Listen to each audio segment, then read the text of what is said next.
License plate recognition, LPR, is a powerful add-on to Milestone VMS. It helps manage parking, prevents loss, regulates access, and assists in evidence gathering. In this video tutorial, you will learn how to search for a license plate. To see the license plates we have captured, we click the LPR tab.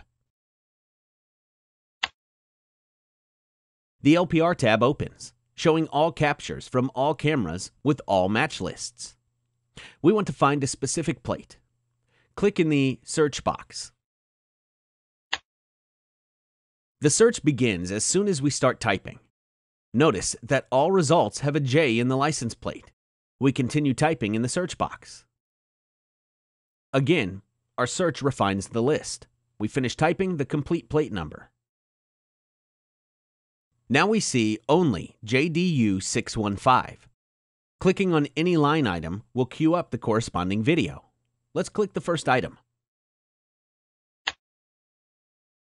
Next, let's create a report. Click the LPR Report button. We want to create a PDF report based on our search. We'll click Create. The report is created. Click Details. We see where the report was saved. Click Close. You just saw how to search for a license plate. Visit our YouTube site to view other tutorials in this playlist.